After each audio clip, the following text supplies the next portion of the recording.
Good evening, ladies and gentlemen, and welcome back to another round of the Sim Racing Collective PC GT3 Series here on Assetto Corsa Competizione. My name is Zach Sweeney, and I haven't got Kelsey Gill alongside me in the commentary booth today. I've got the one, the only, the man from Birmingham himself. Of course, it's Nathan Richards here in the commentary booth with me. Kieran Sharp, as always, behind the scenes, pushing the buttons and making the broadcast look as pretty as ever. We're approaching the halfway point in the 6-round season. We're here for round number 3, and of course, you can see we take to a very soaked second to Spa-Francorchamps, and well, 15 minutes in quali. Nathan, welcome in, of course, the first time that you've taken to the Sim Racing Collective GT3 side of things. Looking forward to it. I mean, well, a bit of a throw into the deep end as such, wet Spa.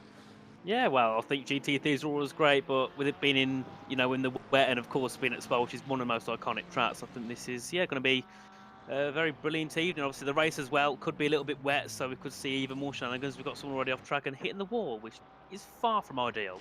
No, definitely not. But thankfully, you've got quite a while in qualifying to get these laps in.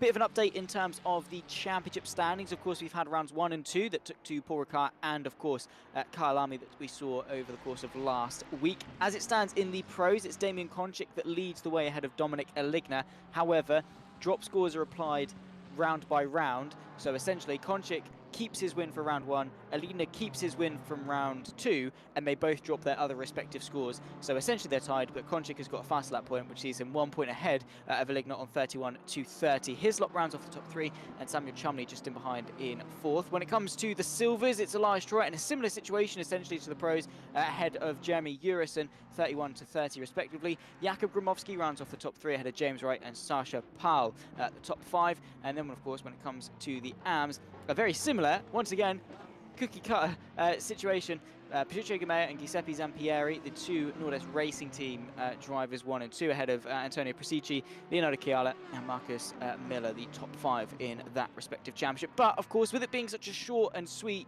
championship as such, Nathan, only 6 rounds, it means that you really have to maximise each and every point from round 1. You don't have the longevity of the season to rely on.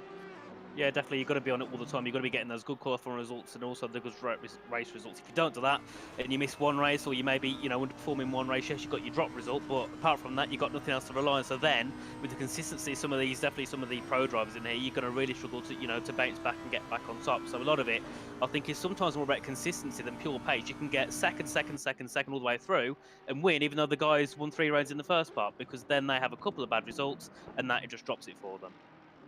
Yeah, and of course, when it comes to this round in particular, this is going to be a big turning point in the championship. As I say, it's round 3 of 6, so we do sort of tip away into the second half of the season next week.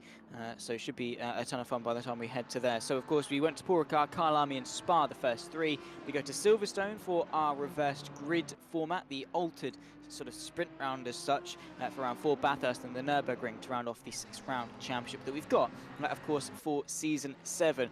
This qualifying session, though, Nathan, poses its own respective challenge. Only 15 minutes, and with Spa being such a long circuit, those 15 minutes, I mean, I know earlier I said you've got quite a bit of time, but thinking back on it, you've got just over 7 kilometres worth of track.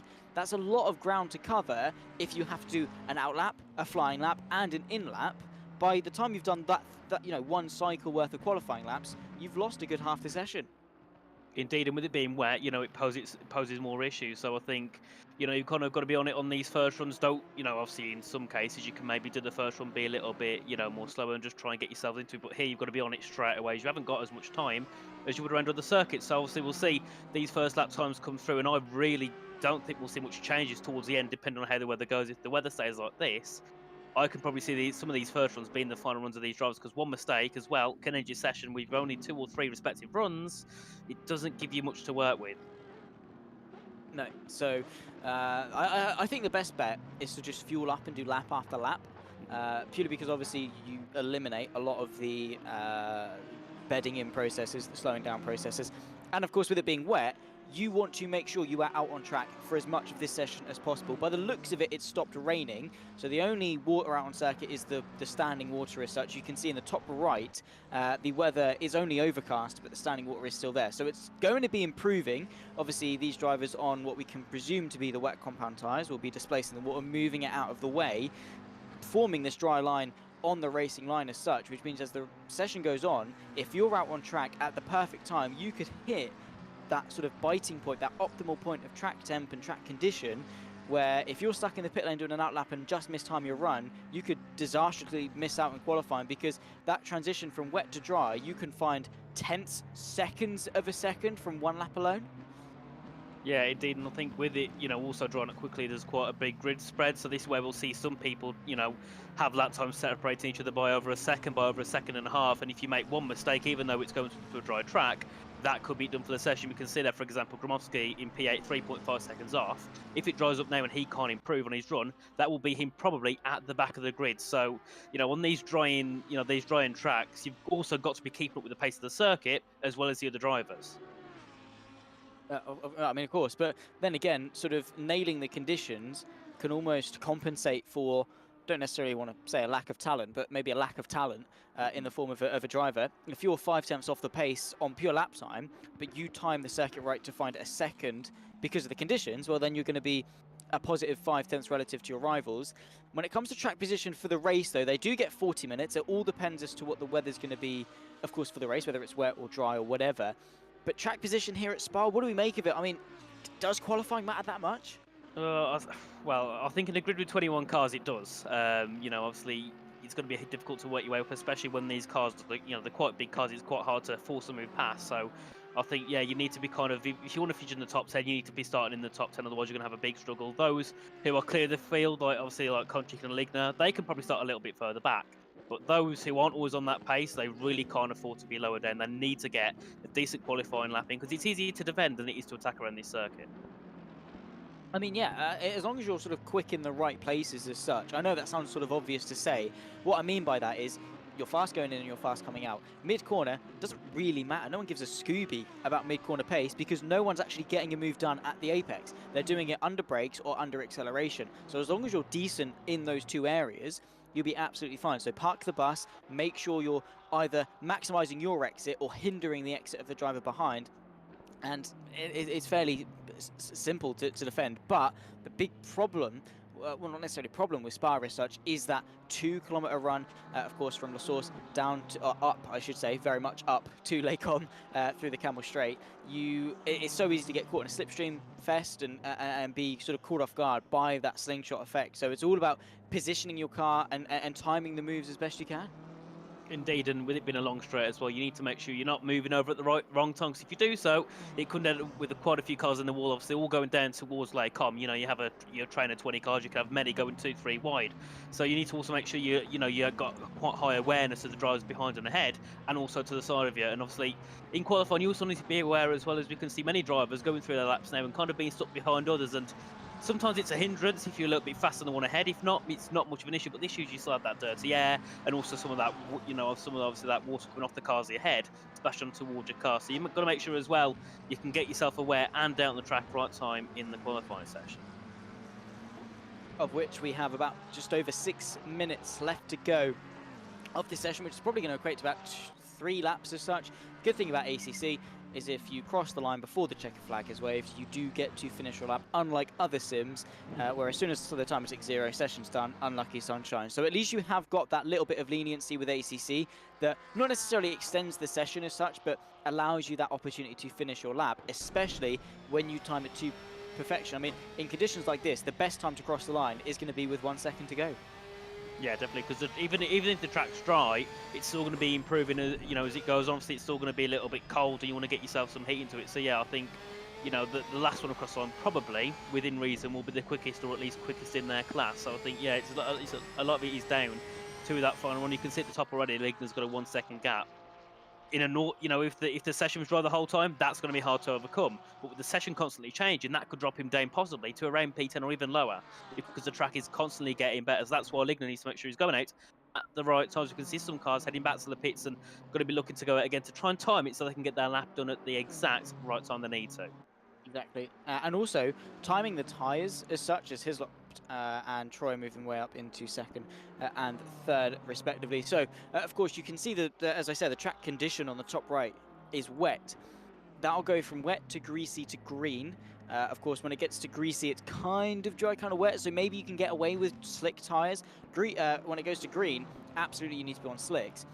If it does get to that point where it transitions, if you're out on circuit, you're not really going to have much of an opportunity to change tyres as such. If you're in the pit lane, you can quickly whack on a different set of tyres, maybe make it for a fast lap, and then potentially gain bucket loads of lap time. So it sort of ebbs and flows as such. There are pros to being out on track for the entire session. There are pros to trying to be the hero and time the session right. It all depends on essentially how much you've got to lose. Yeah, a lot of it is all down to timing, and I think that's something that's quite difficult when it's a temperamental session. It's always changing. You can't really predict it, but you've got to just kind of go with your gut instinct. And obviously, some of these drivers might have engineers that'll be helping them, or the teammates they might drive with. So you sometimes can get yourself a second opinion on what the best thing to do is in the session. And I'm not a driver, I'm not quick, so I don't think I have any rights to say what is the best thing to do right now.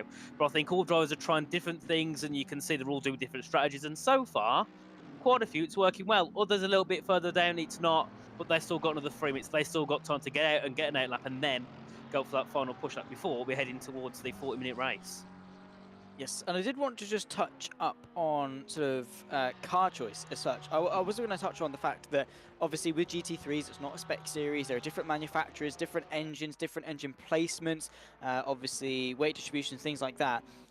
But in a wet session that's incredibly changeable with 3 different classes of drivers, we have got 5 different manufacturers, of course, of Audi, BMW, McLaren, Porsche, and Ferrari, making up the top 5, which goes to show that it doesn't necessarily matter as to what car you're in, because we've seen that all of them have got the capacity to be successful.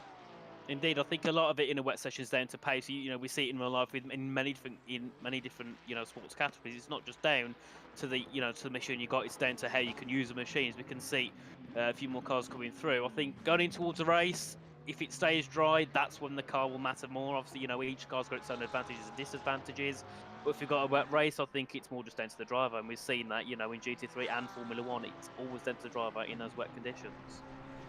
Very much is. At the end of the day, you're the one driving the machine, and you're the one that can make the most difference. Ligner leading the way in qualifying, 25.727, as we approach probably the penultimate laps of the session, of course, that will set the grid for 40 minutes of racing action. Mikhail Glanovsky, the Garage 59 entry, of course, the pole of Midas Racing that joined us, of course, last week when we went to Kyalami, was cheering on the 2 Ovskis, of course, of Gromovsky and Glanovsky, both of whom are running really, really nicely, both of whom inside the top 10.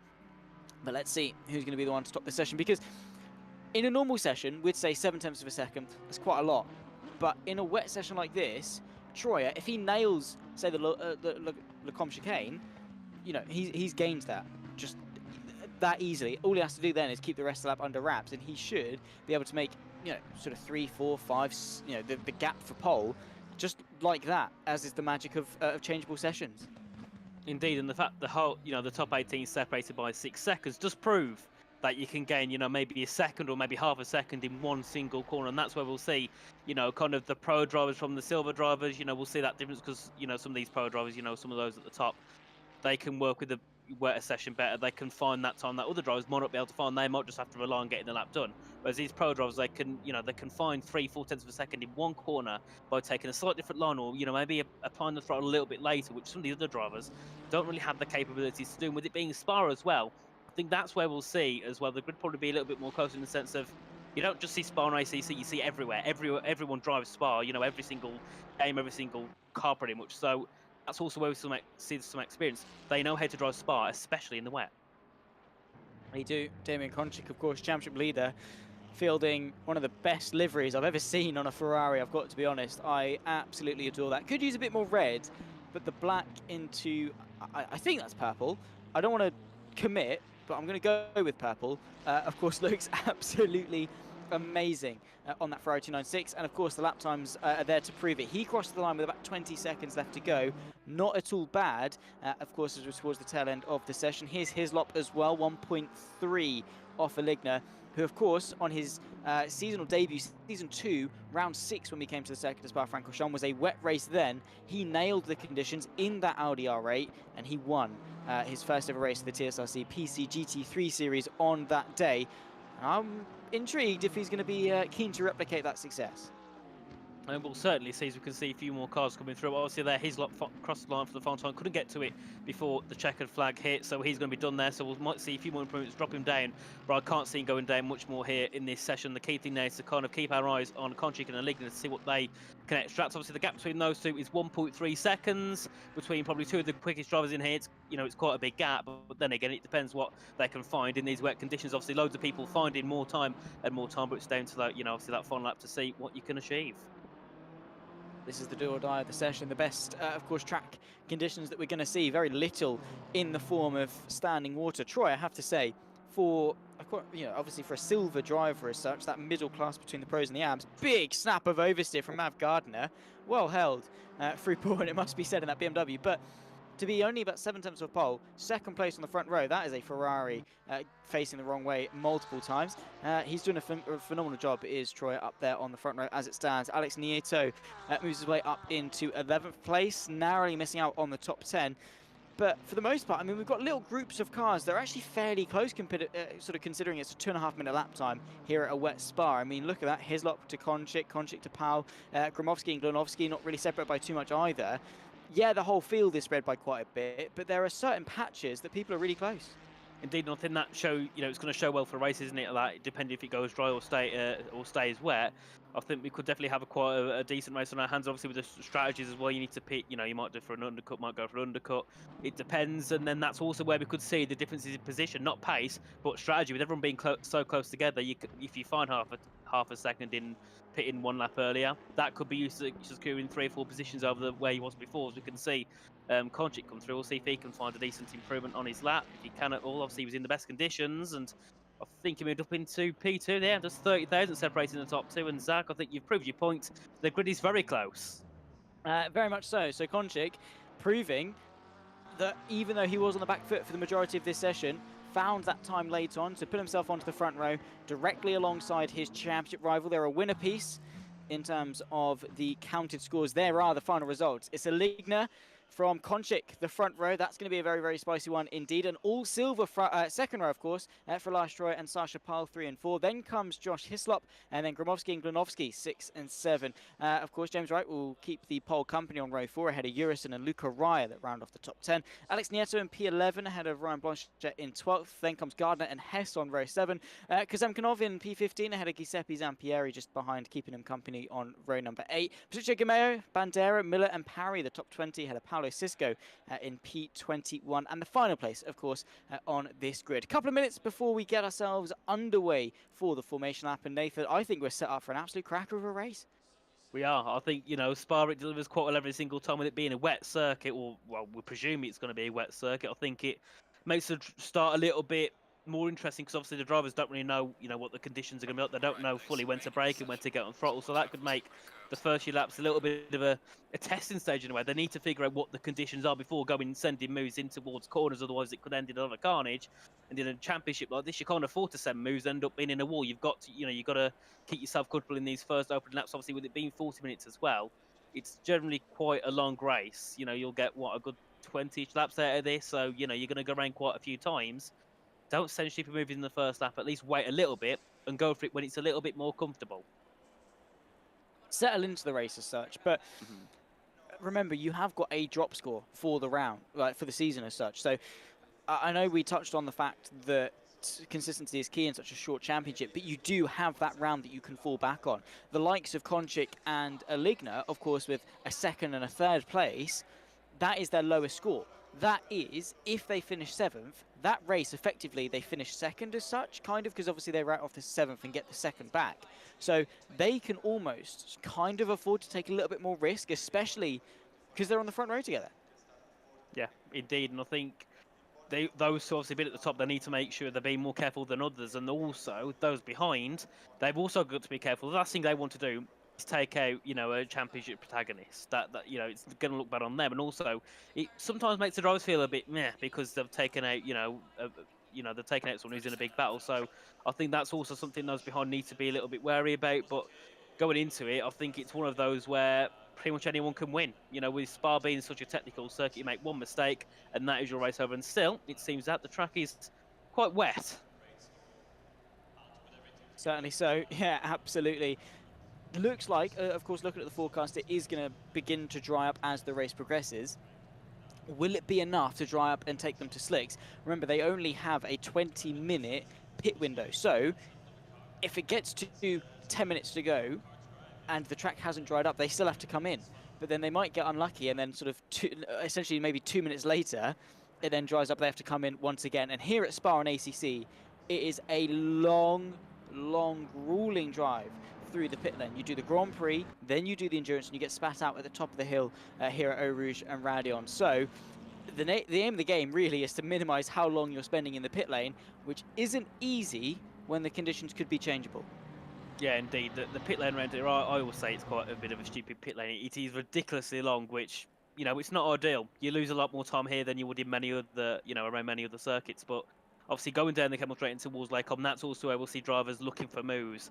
But obviously, on that first lap, you don't know where the best point is to brake. You don't know where the best grip is. That's why drivers, I think, on this first lap should not be going for moves in Lake unless you're completely ahead of the car going in towards it. So I think that's something the drivers are going to be aware of, especially at the top, to obviously being Ligna and Konchik. They need to make sure they're being extra careful in these conditions. And also, Zach, it's great to see so many different, manufacturers here in the top 10 of the grid. I think, what is it, 5 manufacturers in the top 10. Yeah, and it's amazing to see, obviously, a tribute to the balance of performance here on ACC. They do a great job of keeping the cars nice and level. But even then, the cars are going to have their quirks and their characteristics as such. I mean, the Audi R8, for me, has always been quite a pointy car. Same with the Porsche.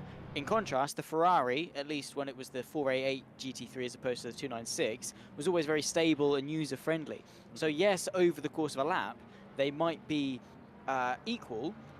They do have their own sort of characteristics that you can exploit, and it's always about choosing the car that you feel most comfortable in, not necessarily the one that's the meta as such. And of course, things are going to change from track to track, but it seems here at Spa, even in the changeable conditions, things are incredibly close. We're about halfway through the formation lap.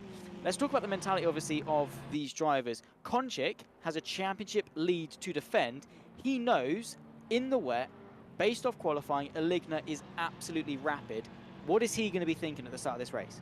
Well, I think he needs to first of all, kind of work out how quick is Aligna in race pace. If he's really quick, just stay behind and just try and get yourself a second place. But if you know you've got that edge, you can get a couple of tenths of lap, go for it, try and gain in. So I think, that's what he's be careful of. He's got to play that mental game as well of trying to put some pressure on the back of the German if he can, obviously, on these opening laps. If you can't do so, don't bother fighting for it too hard. You don't want to lose yourself a second place or a podium. And at the end of the day, do you settle in a championship fight? I mean, obviously, if Konchik, if it gets to a point where Aligna is gone, at what point is the point of no return for him? Oh, it's hard to tell, isn't it? I think it depends on driver to driver. Some drivers like to, be going for the whole way. Some of them like to take more of a bit of a relaxed approach to it and just seeing what happens. So I think it's all down to what he wants to do. But I don't really know, to be fair. I think it just depends on what Konchik decides. Absolutely, and how much brutality he wants to send it. Again, good point brought up in the YouTube chat in regards to the drop score that we touched on. Maybe it's just a time for him to absolutely go for it. And if it goes right, it goes right. If it goes wrong, he's got a second place, which, by the way, is still higher than Aligna to drop in, to sort of substitute back in. So he is looking very, very pretty. Before we get going, though, Nathan, who's coming out on top after round 3? Ooh, I'll go with Konchik. I like the Ferrari. I don't like the Audi. I don't think it's a very nice car. The livery's nice, but I don't like the car. So I'm going to go with the Ferrari-powered, Konchik for the win. Wow. There we go. Nathan Richards basing, of course, his judgment on the winner based on the car that they drive. That is controversial, I'm sure. I love the Ferrari 296, but I've got absolutely no bias. These are two fantastic drivers, so I'm going to sit on the fence and not say anything. Of course, they are lining up 2 by 2, but we don't take to the start here at the pit straight. We do it at the endurance, sort of that run into Eau Rouge and Raidillon. That's when the 40 minutes will start this race. Aligna ahead of Konchik. The green flag will wave, of course, when they run through Les Sources, and that is going to be a sort of a very important time for Aligna to punch his foot to the floor. Of course, you can see making a very slow drive up to Les Sources, and then, of course, that run into Eau Rouge, where he's going to have to hold firm. And, of course, he's the one leading the way in these treacherous conditions, but he's going to have to be the first one to battle the sort of Eau Rouge, the lack of grip. And that is, of course, going to be an adaptation that he's going to have to make on the fly, whereas those behind him are going to be able to sort of use him as a reference. Round number 3, though, of the Sim Racing Collective PC GT3 Series here at a very soaked circuit de Spa-Francorchamps. The 2 championship leaders make up the front row.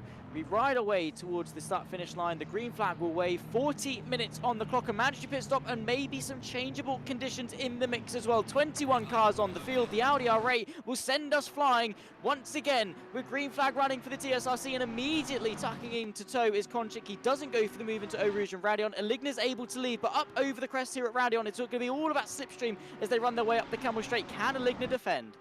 You can see as they head down towards Laycombe, you can see already Konchik to the right-hand side as they head down in towards the chicane. He's a little bit ahead as they head in towards the break zone. Who will be ahead, though, as they head in towards the chicane? You can see a few cars are behind as well, all looking to make it side by side. And I think for a little bit there, Konchik went deep, and they still travel side by side as they head down in towards Malmedy. I think, yeah, Aligna's got it back, and you can see the Eddie there a little bit more stable through those opening corners.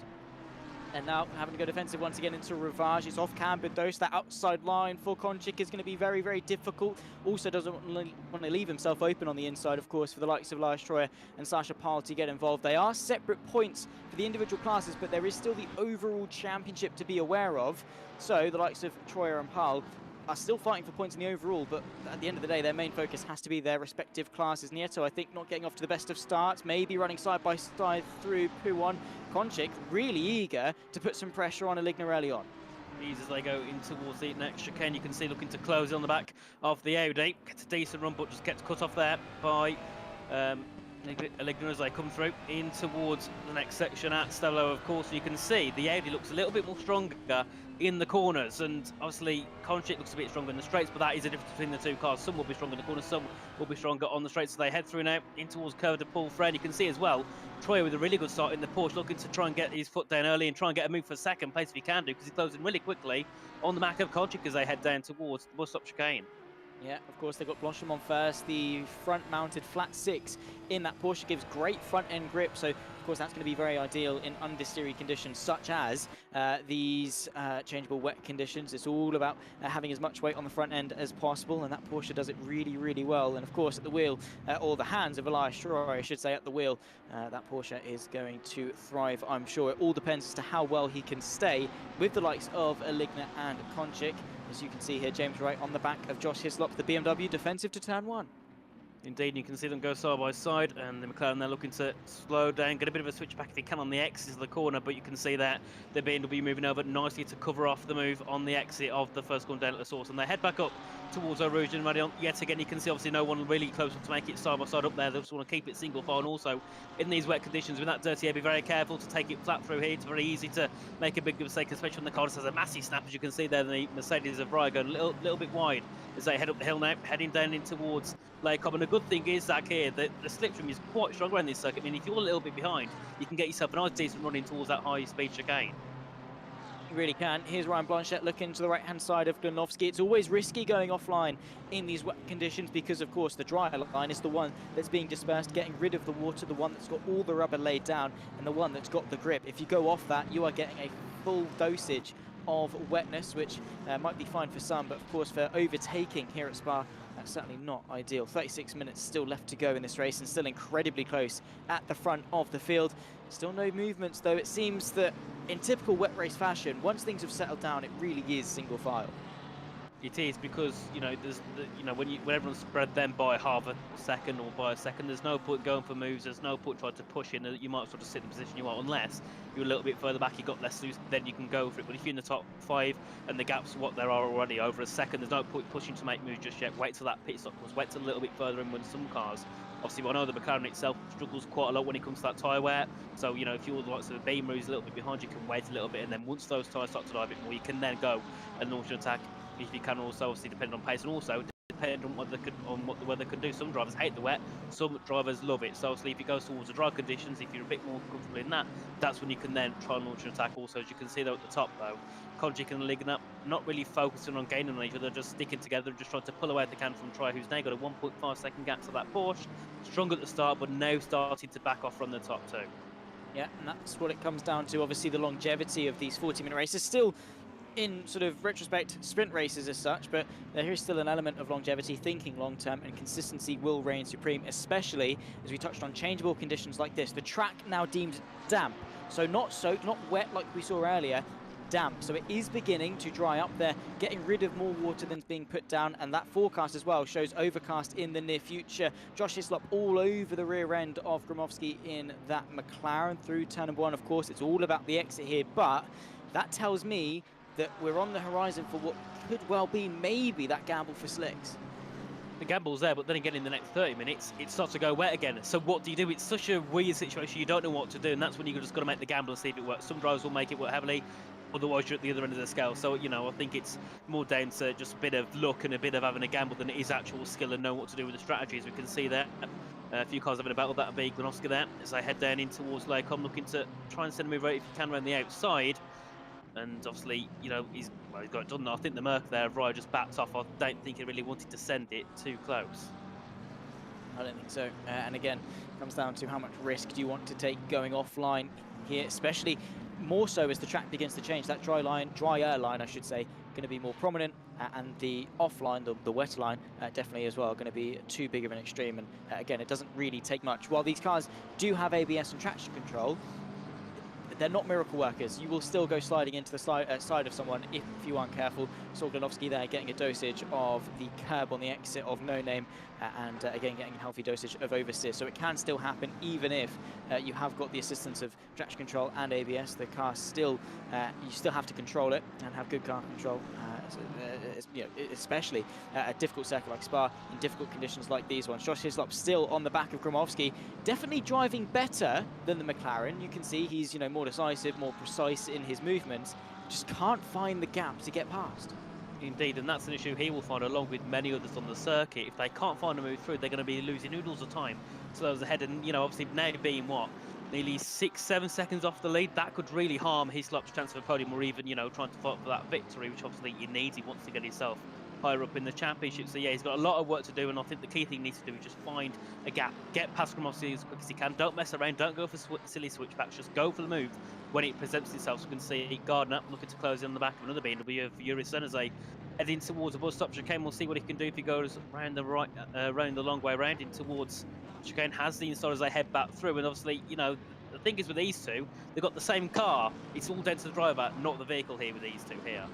Of course, there are slight adjustments that can be made setup-wise, but fundamentally, yeah, these are the two identical cars. So it all comes down to who can be the braver one on the brakes, who can be more decisive in the conditions. Outside line for Gardner. It's all about being able to put your foot down, though, and also, I know we touched on, obviously, traction control and stuff. It's also minimising how much effort that traction control does, because as soon as it kicks in, you're losing engine power. So making sure you're on that fine limit to get the maximum engine power off the exit of a corner so you can get up to speed as soon as possible. Making sure you don't exceed the track limits at the top of the hill here at Radion. So again, minimizing your track limits because you only get 3 chances. You get the penalty on the 4th. That's something these guys want to avoid. Matt Gardner, though, looking to the right-hand side into Lecom. Is he going to move his way up into the top 10? Definitely having a bit of a look. He's going in very, very hot, but gives the space. Bit of contact. Off the road goes the 69 machine.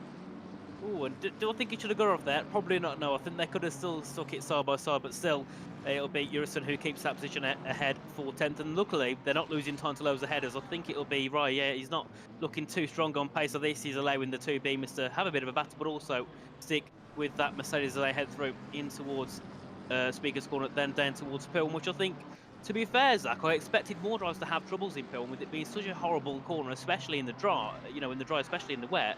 I thought we would have saw more people make mistakes and spinning off here. Yeah, I mean, credit where credit's due to these drivers. It is a fairly stacked grid when it comes to sort of talent and ability. Speaking of Ryan Blanchette, though, making a mess of P1, it's comedic timing as such, and a very unfortunate thing for the Ferrari. Let's take a look as to how it happened.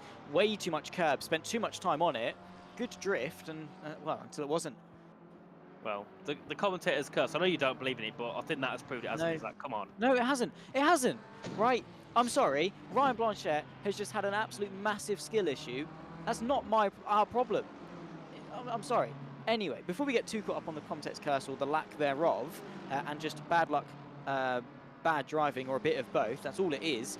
Matt Gardner is on the back of Jurison still in this fight, just in behind the Mercedes of Luca Raya, maybe having a look, but the gap doesn't materialise there at all into, of course, the bust-up chicane. We've still got plenty of time left to go in this race. Indeed, as you consider coming out the final corner, and these two are going to be going for it the whole way. You know, they're so equal on pace, and with Raya being in front as well, kind of blocking them off in a way, it also, in some cases, means one of them can't go from here, otherwise they're going to hit back of a Mercedes, which isn't a very, an ideal thing to do at all. But you can see, though, at the front, Aligna's got a 2-second gap, so he's really pulled away from Konchik on these past couple of laps, and as long as he keeps it consistent, I can't see any reason why he'll be under pressure from the Ferrari. Very much so. And he, again, it's all about just focusing on your driving as best you can, not really worrying about too much behind you. Matt Gardner, though, taking a healthy dosage of track limits at the top of the hill, nearly losing the car because of it. Doesn't gain any track position because of it. No to tell, the 3 of them. Here comes Jurison to the inside of Luca Rai, who does try to deter the move ever so slightly. The BMW, though, caught sort of napping, and here comes Matt Gardner sailing the move around the outside of the racing line. Bit of grip there he's found. Now into Malmedy. Jurison stays ahead. Matt Gardner trying to get the up and under as they run their way towards Rivage. The downhill run, of course, late on the brakes. We could well see Matt Gardner no way through for now, and I have to sort of give Jurison respects. He's walking this balance really well between attacking in front and defending behind. Indeed, he's doing a brilliant job there. Obviously, just trying to... I think the best thing he wants to do is get ahead of Raya. I think the more he's stuck behind him, the more he's going to have Gardner up his rear and looking to make moves. I think he's probably quicker than the 3 of them there. So I think his main thing is to get ahead of Raya as soon as possible and then try and push, because that gap over 3.2 seconds there to Glenov's clean 8. So, he's losing way more time than he needs to be. And I think easily he's one of the quickest on the circuit. So we need to get through, try and fight for that move as that's coming through. But obviously at the top you can see the gaps are just increasing between 1st, 2nd, 3rd and 4th. So can I see much battles between them at the moment? Not really, but the pit stops, the changeover, that's where I think we'll see those gaps increase and come down. And with it being such changeable conditions, how much risk do you take? I mean, obviously we've seen it in real life plenty of times. The biggest one that strikes out to me, obviously, Canada 2011 in Formula 1, with changeable conditions, timing the tyre changes correct. But sort of how do you best go about that? I mean, you can't predict when the track is going to be suitable for slicks or wets. So how do you know what tyre to go on and when? It's a hard one, isn't it? I think you've got to be kind of looking at how the track's progressing, and if it's not going dry enough, don't go for it. But if the track's progressively getting dry and you can find more and more laps on, then go for the gamble, see if it works. If it doesn't, you've tried it. And hats off to you. As you can see, James Rupp into the pits now, and the pit window isn't open for 17 minutes. Well, it is open now. It will be for the next 17 minutes. Okay. As to the inside goes Jurison on Matt Gardner, who absolutely launches one. And that's what I'm talking about going offline. So easy to make the mistake, even with the ABS. Not a miracle worker. He finds himself tapping the barrier on the exit of turn number 1 and losing multiple positions as he rejoins the race in P11. I've always said, don't be a hero, because yes, maybe that 10% chance that you get it right is going to make you look like a hero. go with the track that you've got currently. Don't try and predict what it's going to be in the next 5-10 minutes as such. Right now, I think it might be, I mean, it stopped raining, it's clearing up a little bit, there is beginning to be a dry line start to form. Maybe it is that crossover into slicks, but again, that forecast of potential rain later on. Here comes Josh Hislop to the outside of Ravage, by the way, once again, really difficult, especially if you sort of touch the wet patch ever so slightly, both of them sliding on the exit. The only problem that I would have with slicks right now, not only obviously a little bit of standing water, but also the fact the track temp is really cold, only at 20 degrees. Yeah, indeed. I think the best thing to do is follow the crowd. I think we'll see most people obviously going back onto another set of wets here. So do it. Don't go to the 6. It probably won't work. If it does, brilliant. You'll probably come home with a victory or a top 3. But if you don't, it hurts even more because you've lost crucial points. So I think the best thing to do is kind of see what the others do. If the top 5, you go for the 6. Go for it. If they don't, then don't bother. Otherwise, you know, it could definitely harm your race. So I think that's what the drivers have got to focus on here. Also, with the pit window being up for the next 15 minutes, they've got to start making decisions soon. They haven't got time to sit and think. They've only got, what, it's that 7-8 laps to kind of make that decision. Do we go in? Do we go in for wets, or do we go in for slicks? Obviously, the track is still quite damp, and with it being wet, possibly in the next 30 minutes, is that risk still going to be there? But again, there's only 25 minutes left of this race, so will it even rain again by the time this race finishes? I mean, right now, if it's leaning towards slicks and it is constantly drying up, I mean, you've got 15 minutes to play with. You're not necessarily in a rush as such. Here comes Dominic Aligna, though, maybe deciding that right now is the best time to come in for slicks, not wanting to stay out too long on the wets. Because, well, yes, if you stay out on the wets and the track dries up and then go for slicks, you could gain from that. But also, you could also do harm in the sense that you burn out your wet tyres, you're constantly searching for water to cool them down, and then you're losing time the longer you stay out waiting for the track to dry up to the point where it's a no-brainer. So at some point, there is always going to be an element of risk. You can never be 100% certain in conditions like this. Indeed, and I think, you know, with the track getting dry and obviously with it also having the chance to go wetter, that's where that's where we'll see at some point both players being on such a heavy disadvantage. So that's where they've got to, you know, make that decision and be like, right, so we could be, you know, in a bit of trouble near the end, but we could be stronger now, or other way around, you could be stronger now, stronger at the end, but not strong in the middle. So that's where the drivers have got to make those decisions. As we can see, though, it'll be Raya there looking to gain in, or it'll be Hess looking to gain on Raya, I should say, as I head down in towards the next one at Laycop. Can he get the move done ahead of the Mercedes? Yes, he can. To P5 goes Hess.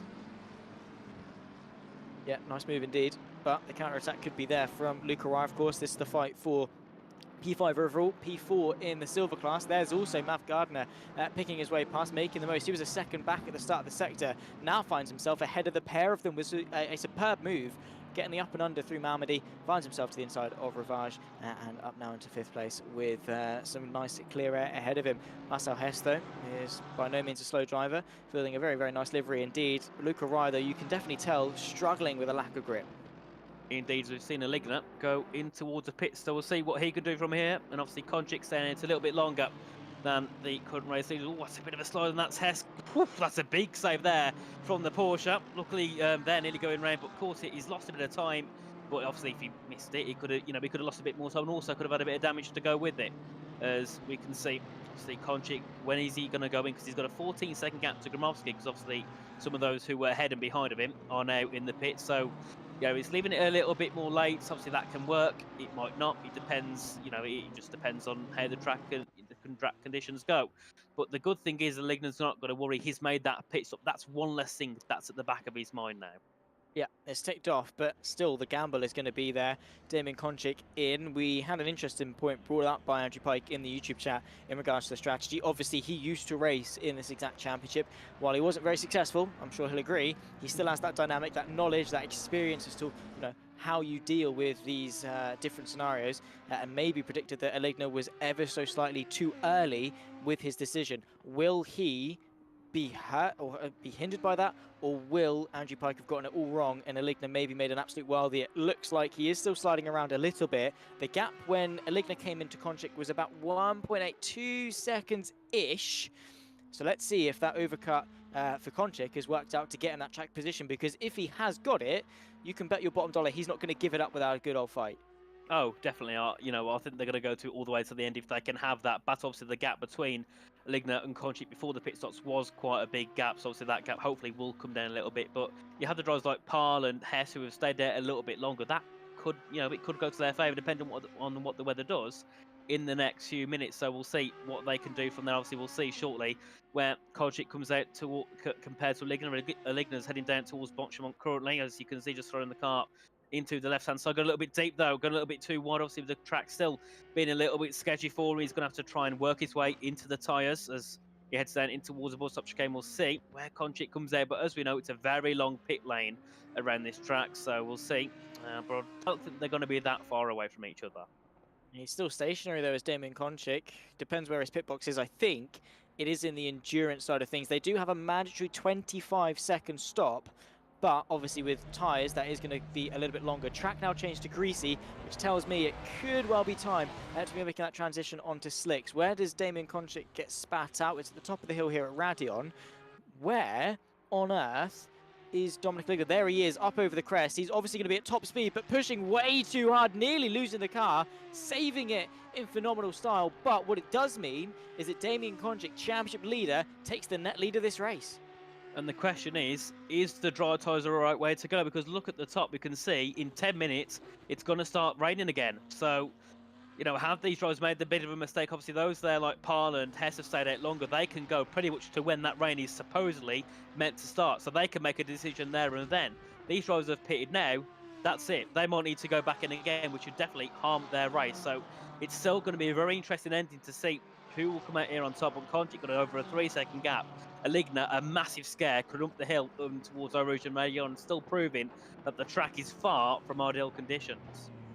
Yeah, I mean, it's not going to be, even if you are on the quote-unquote right tyre of the time, you've still got to contend with slippery curbs, cold track temps, changeable conditions. I mean, it's going to change corner by corner, lap by lap at the very least. Sasha Parl, of course, leading this race, yet to pit, as you can tell by that little orange box with a white 1 there. That means they haven't ticked off their mandatory pit stop as of yet, so still out there on the same set of wet compound tyres that he started this race on.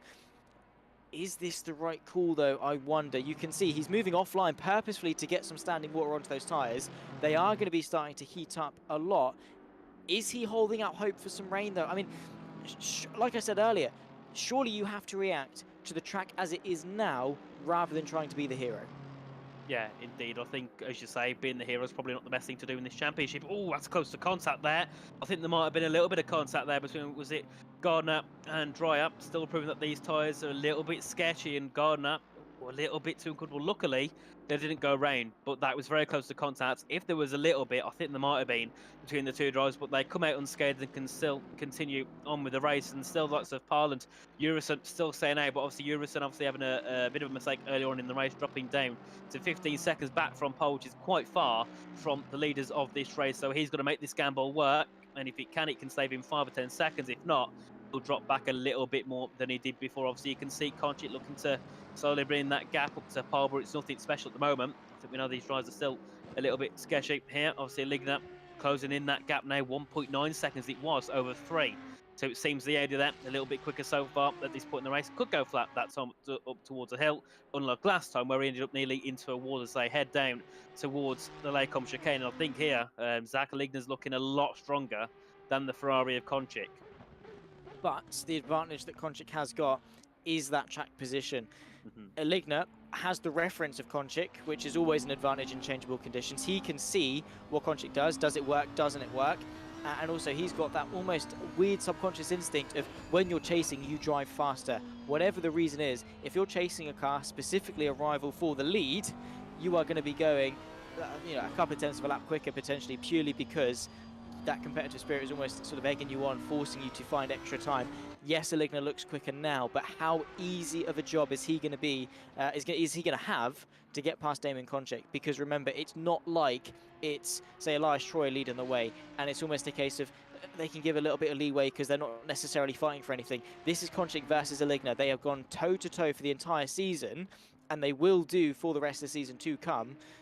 They're not going to give any leeway whatsoever. This is going to be a battle of the Titans for the final 17 minutes and 38 seconds that we've got. Is Hislop's off at P1.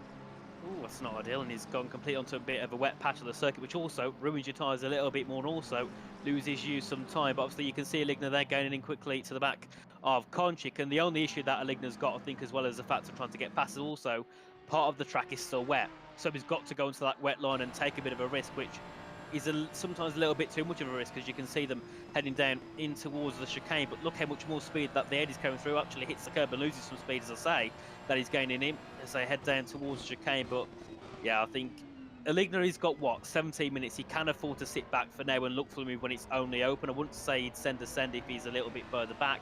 If he's close and alongside, go for it. You've got 16 minutes. He is still relatively quite a long way to go for him to try and make some of those positions. But you can see they're starting to make inroads now on those guys at the top. Obviously, they've still got to pit, and then again, the track could change again, which then could cause more issues. So it's a weird scenario, isn't it, where sometimes it's not down to the driver's skill, it's down to the driver's luck. You're always going to have an element of luck when it comes to motor racing. That goes without saying, right? It's how you best use the luck that you've been given, like making the most of a poor mistake from your rival. There's Dominic Aligna now being given this lifeline to potentially get a free position. He's on the racing line, the grippier part of the circuit. Konchik might have to concede here, a fight for what could be the net lead. Here comes Dominic Aligna, the Season 4 champion, going to the outside through Les Combes, but Konchik able to hang on. Goes in a bit too deep though. The double up and under potentially could be here from Dominic Aligna. No way through for now, but definitely could have been a costly mistake. Indeed, and you can see Konchik obviously breaking later there and making it work, but there'll be some points where he might break a little bit too late, and that could be it done for him. As we can see, though, Aligna looking to try and gain back as they head down in towards Speaker's Corner now at turn number 9. And I think, yeah, you can see he's not really keen on sending a move. He's, you know, obviously you saw him today coming backed off a little bit as well going into there. He wasn't keen on just going for a full send because it's not worth it. They're fighting for a championship. You don't want to send stupid moves. You don't want to end it for the both of you, because it does also ruin your confidence as well if you're taking your championship rival out, or if you're being taken out by your championship rival. Yeah, it always is a little bit more sour when things go wrong. But again, drop scores to fall back on, and stewards reports to maybe fall back on at a worst case scenario. But if you get taken out and DNF and your rival gets a 5-second penalty for the incident, then you're not exactly going to be jumping for joy as such. But Konchik maybe going back onto wets as such for that second stop, maybe due to the discrepancy, obviously, or the pace that we're seeing, the drop between himself and Aligna. Mav Gardner having a fairly decent race up until this point, making a mistake on the exit of No Name and losing places down to 15th place now, but getting told on the close-ups that Konchik maybe does look like he is on slick, so it could just be that Aligna so much better at this portion in the race. Just under 15 minutes left to go, and Konchik under a ton of pressure. As you can see, Aligna's carrying much more speed through the corners into turn 1 here. Could look for a move to try and make the lead of the race as they head side by side in towards La Source. It's the outside line for Aligna, so he's got to go the whole way around if he can. A long way around for the Audi. And you can see there looking for a bit of an up and under on the corner. Can he get done on the exit? You can see there Konchik with a great defence. And here's that. They could be going side by side up towards Rouge and Radion.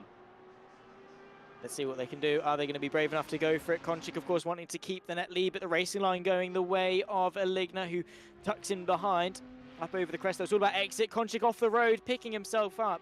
Of course, the track limits warning, and losing, more importantly, that position to Dominic Aligna, who is now ahead. And that huge advantage that Konchik got thanks to his pit strategy has now gone away. He needs to make sure that Aligna does not get away, because based off his pace, that Audi is going to be running, he's going to be checking out because of how quickly he closed, how easily he was able to dispatch of him.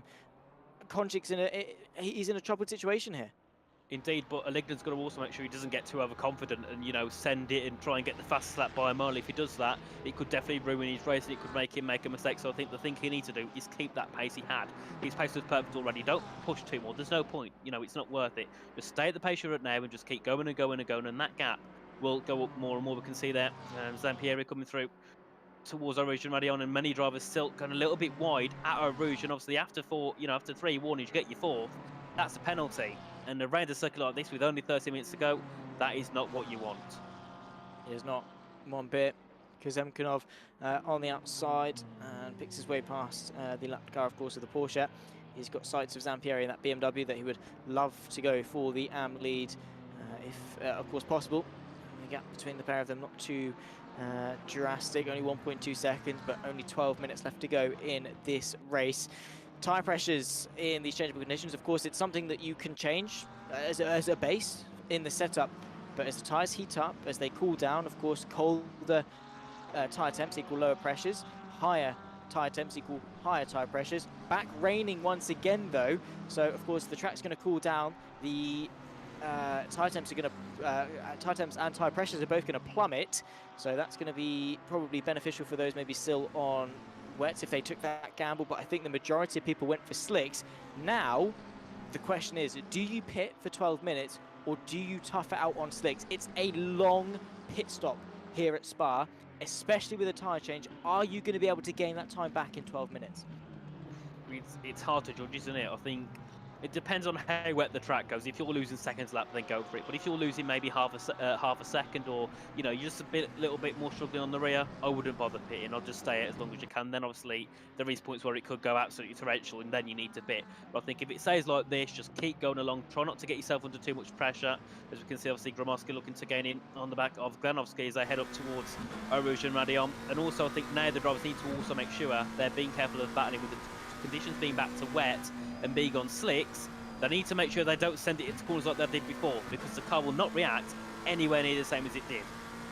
You've got to, adapt. And adaptation is a key skill in races like this. It's one that's come to the forefront. We saw, of course, Jeremy Urison come into the pit lane, Sasha Pyle as well, and we knocked them for staying out, but maybe this has worked in their favour. They've still got to tick off their mandatory pit stop.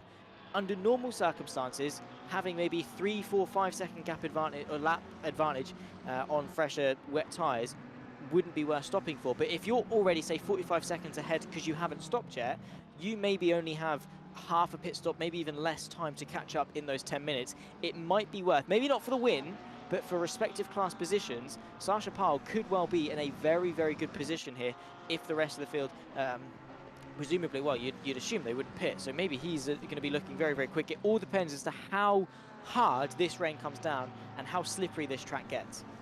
Indeed, and to be fair, I wasn't surprised to see someone stay out longer. I wasn't surprised to see 2 or 3 stay out longer, because it's those type of conditions. There'll be someone who goes for a gamble, someone who tries to hope for the best of their, for the best of the conditions in their case. And obviously, Paul went for that along with Urison, who had made the pit stop last lap. He now drops down into P9 there, 13 seconds back from his lap. So obviously, Paul into the pits now. We'll see what tyres he goes on to. Obviously, the rain you can see going to be getting progressively worse as the session continues, and that's one of the McLarens. They're making a mistake. That'll be Granovski going a little bit slow through and towards Curve de Pourfray. Gives an opening for Gramovski to try and send it up the inside of the outside at Blanchimont. We'll see these two go side by side. Obviously, the McLaren, we know, very high on downforce, meaning in these wet conditions can take a little bit more speed through the corners than other cars can. As you can see, they still go side by side, and now look a bit of an up and under, as that will be, I think, Glanovski, going off the track as they head down in towards the chicane. Yeah, Gromowski stays ahead. Glanovski has to give way in the end. Of course, it was an unfortunate mistake. Sasha Pyle into the pit lane then. Did he do it in time, is my question. He did, of course, 45 seconds ago would have been the close of the pit lane. With it being a long lap, it is always a gamble. I hope that he's got in on time. I didn't quite manage to catch it, but hopefully he came into the pit lane before that pit window mandatory, obviously the pit window ticked down to 0, because if not, he is going to get a big old healthy slap dunk penalty. He has, because obviously it's ticked off as a mandatory stop, which is thankful for him.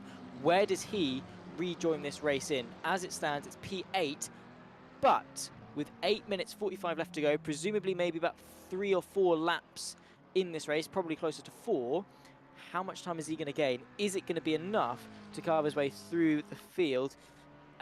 It's going to be tough. He's not going to win this race, but he can certainly give it a go to climb up towards that top 5. Indeed, I wouldn't say he was on leading pace. I wouldn't say he was on top 5 pace, but I think he's doing, averagely decent. And I think one thing we can see is in wet conditions, any driver can start to make inroads because of those conditions. The track gets to a point where even if you're the quickest in the world, you're not going to be able to beat some of those who are on the better condition tyres. So yes, he might be able to shave off a couple of seconds. He might be able to get a move or two if he can, but definitely nowhere near when you can see already the gap between Koncic and Troy is over 17.5 seconds. Yeah, and it is a tough gap to close, but as the track conditions back from greasy to damp, it's going to get wetter and wetter. These guys stuck on slicks, they're only going to be getting slower and slower, and the opportunity is that not only on raw pace, but the likelihood of mistakes is also going to increase. And of course, as long as Paul doesn't get greedy and keeps his nose clean, he is going to have a more stable car as such, which means his likelihood of mistakes are going to be a lot lower than those ahead of him. So again, he could probably easily gain 4 or 5, maybe even more seconds per lap. The only problem is that clock being so low? Yeah, indeed, and with it only being 7 minutes to go, it's like what, 3, 4, 5 laps at max. So, you know, there's a lot of work to do in such little time. You can see already that the gap between, I think, Paul to his lap has come down by what, 2 seconds. So the gaps are coming down. So I think maybe he could get past this lot, maybe past Wright, but any higher than that, I think will definitely be quite a big struggle. We can see, I think Glenofsky looking to make a move yet again. These two, the two McLaren still looking to fight, and no way being made through just yet. But you can see obviously there, obviously Glenofsky going a little bit too deep in towards the corner, not ideal, but obviously, you know, we can still keep position, which is at least a good thing. And look in the background, that 410 of Sasha Pyle only going to be getting ever closer. James Wright in the 11 McLaren going to the outside, trying to send Glenofsky in deep, does exactly that, and that was a silly defence really from the Pyle, which James Wright very quickly nips his way underneath and gets himself ahead up into the top 5, wanting to put as much of a buffer zone between him and potentially Sasha Pyle as possible. He's at the moment 4th in the silver class, but Pyle would maybe want even more podium maybe potential on the cards if he's able to play his cards right for the final 6 minutes of this race. Eligner and Konchik 2.4 seconds apart, but in conditions like this, that's not really a lot when you think about it. Of course, their home clear may be essentially to secure P1 and P2 for the pair of them, as long as they don't make any drastic mistakes. Trying to hang on to that podium ahead of Gromowski. Then we've got Bisfight here, right, doing a good job as to stay ahead, but Glenofsky immediately closing that gap back down again.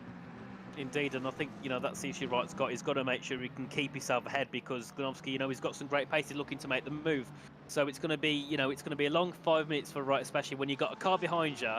5 minutes feels a lot longer than it actually is. So Wright's going to be under pressure the whole time. So we just got to keep calm. Don't, you know, get too pressurised. Don't let, obviously, Glenofsky get to you. Just stay where you are and just keep it chill. I think that's all he can do here at this point. And the only issue he could have is obviously Paul coming in behind as well. You can see Paul looking to gain more and more time. The gap just over 4 seconds. Obviously, it will be under 4 seconds now as they reach towards the next sector. And I think here maybe Paul could look for a P4 here, maybe a P5. I wouldn't put it past him. It's going to take hard work. It's not going to be handed to him. But yeah, I mean, the cards are there for him. I mean, he's got everything in his arsenal. And this is what we were talking about earlier when it comes to luck. And you said, oh, when it comes to races like this, there is an element of luck. Sasha Pyle, granted, has been given this luck, but he was the one that took the risk to stay out longer to get that luck. Now he's been given this lucky stroke of the timing's gone right for you, the strategy's worked, you're on the right tires at the right time. How is he going to best use this? Because very easily he could bottle this right off into the wall and we never would see the best of that lucky scenario. Right now, he needs to take this opportunity with both hands and not let him down. He's got 3 cars lined up for him. That's a top 5 right there. Easy pickings to the inside of the bus stop chicane. He's got to be quite cautious, though, bearing in mind that those on slicks are going to have significantly less grip. But he's making easy work of them. Light work past Urison.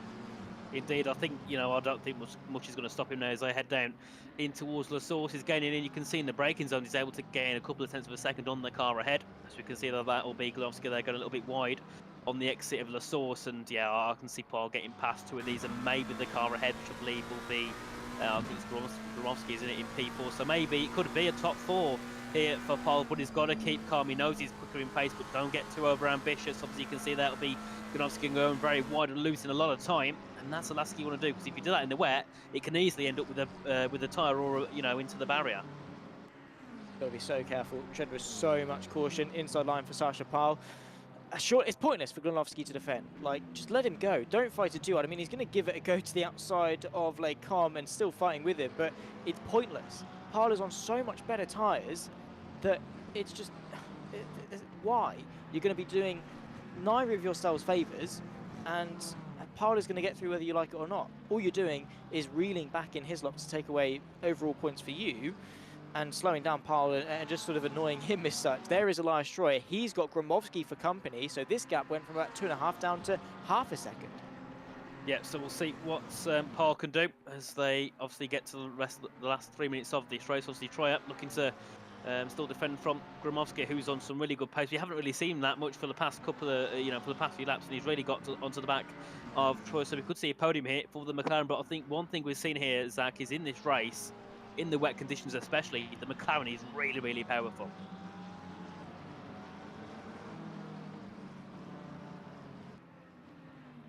As we can see, you there, Zach? Mate, I had a nightmare there. No, that's my bad. That is absolutely my bad. I'm going to add that to my own Google Doc for this race because, yeah, I muted myself because usually I mute, but then when I went to unmute, I muted myself because I hadn't muted.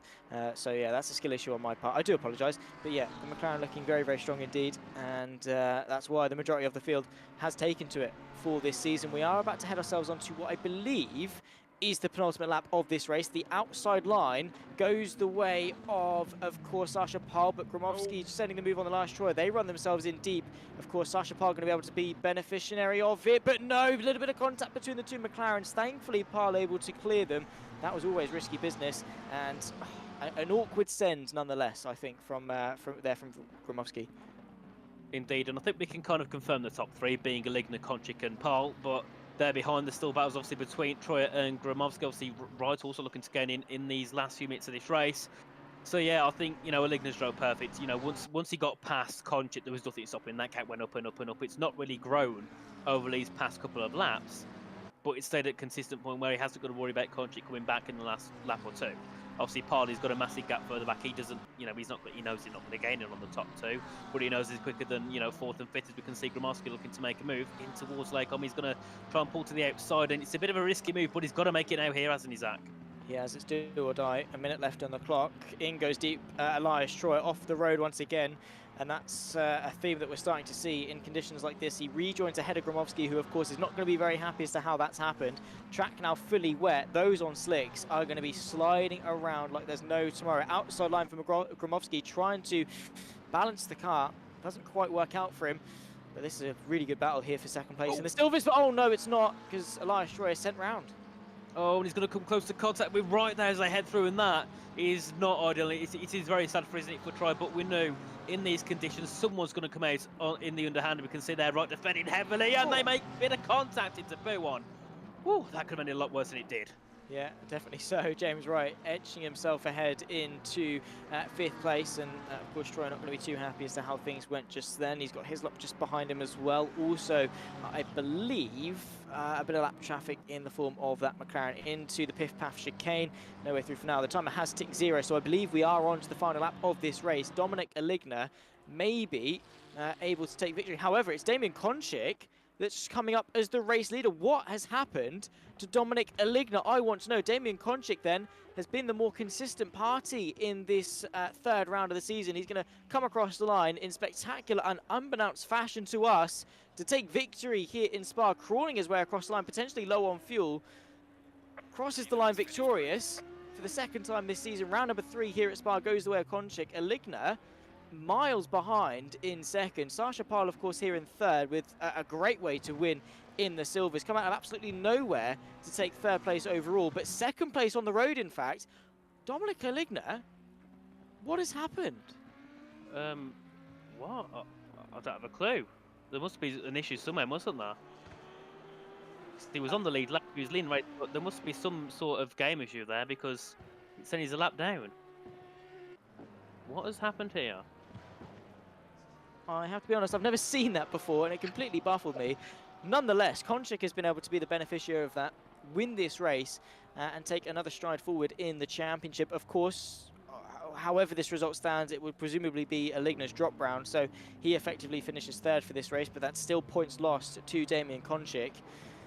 Morris Kazemkanov will, of course, take second place in the AM class. Sampieri will be the winner of it in 12th overall. What a peculiar end to the race that we had here. What seemed to be so dominant for Dominic Aligna to take, of course, the second win in Spa, the second time of asking in wet conditions, has now turned itself into be potentially championship disaster. Yeah, but, well, I'm sure if there's an issue, you know, it should be able to be overturned, possibly depending where he finished on track. Because I do remember Konchik crossing the line first, but Aligna, you know, he's dropped into 14th. I don't think he finished that far back, Zach. So, yeah, that's a very odd one, and yeah, it's going to definitely be picking our brains for the next few days until we find out what the actual issue is there for Aligna. Theory has come into the YouTube chat that he was given a drive-through and didn't serve it, and then, of course, got the time penalty for it. I don't remember seeing that drive-through pop up, and also, even if he was given a drive-through penalty, it would still come up with a checkered flag next to his name on the timing tower, insinuating that he's finished the race. He still technically hasn't finished this race. So, How has this happened?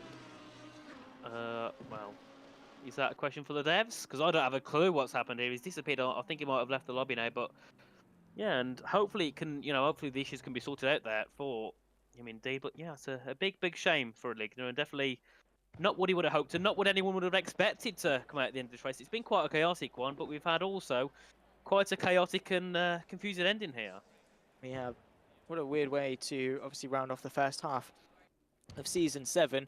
Of course, we'll run you through the full grid order as and when we can. I don't think that's going to be quite available to us due to the amount of people leaving the session, but I can tell you for free that it was Damien Konchik that in the end took the victory. Sasha Pal winning in the silvers in second place overall thanks to a superb strategy. He played that race essentially to perfection, right? I mean, yeah, he got lucky, but he did the best job with the luck that he was given, and he drove the final 12 minutes of that race superbly.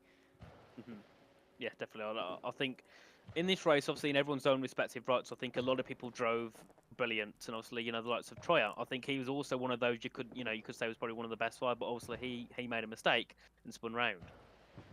Well, there you go then, ladies and gentlemen, the final classification for round 3 of the sim racing, the PC GT3 Series. Damien Konchik extends the gap at the front with another victory and a fastest lap here in Spa. Sasha Pal and, of course, Jakub Gromowski will join him on the podium, ahead of James Wright, who rounds off the silver podium in 4th overall. Josh Hislop's just in behind in 5th, ahead of Elias Troy, who in the end narrowly finished ahead of Glonowski, only 1/1000th of a second between the pair of them. Jeremy Urison, Marcel Hessen, Luca Raya round off the top 10, ahead of Bandera and Zampieri. Kazimkanov in 13th, ahead of Pazuccio Gameo and Paulo Cisco that round off the top 15. Then comes Miller and a Ligner down in 17th place at the end of this race. Of course, an investigation will be going into what happened with a Ligner. Maybe it was ping or client server issues or anything like that. We don't know what his situation will be for this race.